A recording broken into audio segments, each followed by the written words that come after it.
ವಿಜಯಪುರ ಜಿಲ್ಲೆಯ ಬಸವನ ಬಾಗೇವಾಡಿ ಪಟ್ಟಣದ ವಿರಕ್ತ ಮಠದಲ್ಲಿ ರುದ್ರಮುನಿ ಶಿವಯೋಗಿಗಳ ಸ್ಮರಣೆ ಮತ್ತು ಮುರುಗೇಂದ್ರ ಸ್ವಾಮೀಜಿಯವರ ಪ್ರಥಮ ಪುಣ್ಯಾರಾಧನೆ ಅಂಗವಾಗಿ ಧರ್ಮಸಭೆಯನ್ನು ನಡೆಸಲಾಯಿತು. ಈ ವೇಳೆ ಊರಿನ ಗಣ್ಯ ವ್ಯಕ್ತಿಗಳು ಮತ್ತು ಪೂಜ್ಯರು ಮುರುಗೇಂದ್ರ ಸ್ವಾಮೀಜಿಯವರ ಭಾವಚಿತ್ರಕ್ಕೆ ಪುಷ್ಪ ನಮನ ಸಲ್ಲಿಸಿ ಜ್ಯೋತಿ ಬೆಳಗುವ ಮೂಲಕ ಕಾರ್ಯಕ್ರಮಕ್ಕೆ ಚಾಲನೆ ಕೊಟ್ಟರು. ಬಾಗೇವಾಡಿಯ ಹಿರೇಮಠದ ಶಿವಪ್ರಕಾಶ ಶಿವಾಚಾರ್ಯ ಸ್ವಾಮೀಜಿಗಳು ಮಾತನಾಡಿ, ಮುರುಗೇಂದ್ರ ಸ್ವಾಮೀಜಿ ಎಲ್ಲರನ್ನ ಪ್ರೀತಿಸುವಂತವರಾಗಿದ್ದರು. ಇದಕ್ಕೆ ಇಂದು ಎಲ್ಲರ ಮನದಲ್ಲಿ ಅವರು ಇದ್ದಾರೆ. ಈ ಭಾಗದಲ್ಲಿ ಬಸವ ಪುರಾಣದ ಅದ್ಭುತ ಪ್ರವಚನದ ಮೂಲಕ ಪ್ರವಚನ ಭಾಸ್ಕರ ಸ್ವಾಮೀಜಿಗಳೆಂದೇ ಪ್ರಸಿದ್ಧಿಯನ್ನ ಪಡೆದಿದ್ರು ಅಂತ ಹೇಳಿ ಶ್ರೀಗಳು ಸ್ಮರಿಸಿಕೊಂಡ್ರು.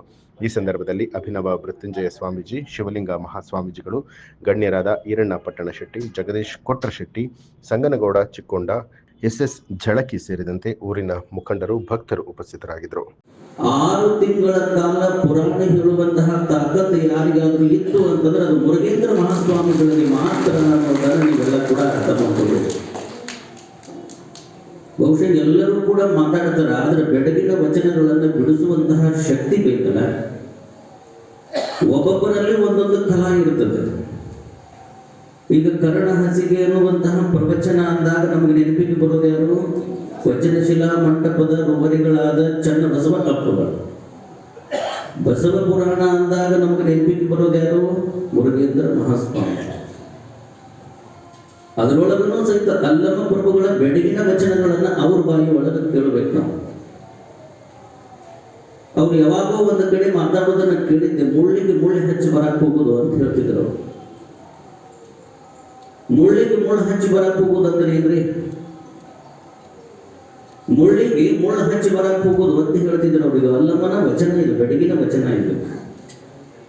ಮತ್ತವ್ರು ಹೇಳ್ತಿದ್ರು, ಬಂದ್ರೆ ಬರಂಗಿಲ್ಲ, ಬರ್ಲಿಕ್ಕಂದ್ರೆ ಬರ್ತಾರ.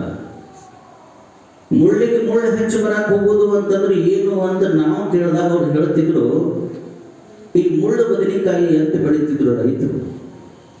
ಈ ಮುಳ್ಳು ಬದನೆಕಾಯಿ ಅಂತ ಏನು ಬೆಳೀತಿದ್ರಲ್ಲ ರೈತರು, ಆ ರೈತ ಮುಳ್ಳು ಬದನೆಕಾಯಿ ಹಚ್ಚಿದಂತ ಇನ್ನೊಬ್ಬರು ಅದನ್ನ ಹರ್ಕೊಂಡು ಹೋಗಬಾರ್ದು ಅಂತ ತಿಳ್ಕೊಂಡು ಅದಕ್ಕೆ ಮುಳ್ಳಿಗೆ ಬೆಲೆ ಹಾಕಕ್ ಹೋಗಿದ್ರಂತ. ಅದಕ್ಕೆ ಮುಳ್ಳಿಗೆ ಮುಳ್ಳು ಹಚ್ಚಿ ಬರಕ್ ಹೋಗ್ಯಾನ ಅಂತ ಅವ್ರು ಹೇಳ್ತಿದ್ರು. ಅವ್ರ ಬಾಯಾಗ ಕೇಳುವುದ ಒಂದು ಅದು ಬಹಳ ಚಂದ. ಲೇ ತಮ್ಮ ಅಂದ್ರೆ ಮುಗಿದು ಹೊತ್ತು. ನ್ಯೂಸ್ ಅಲರ್ಟ್ ನಿಮ್ಮಿಂದ ನಿಮಗಾಗಿ.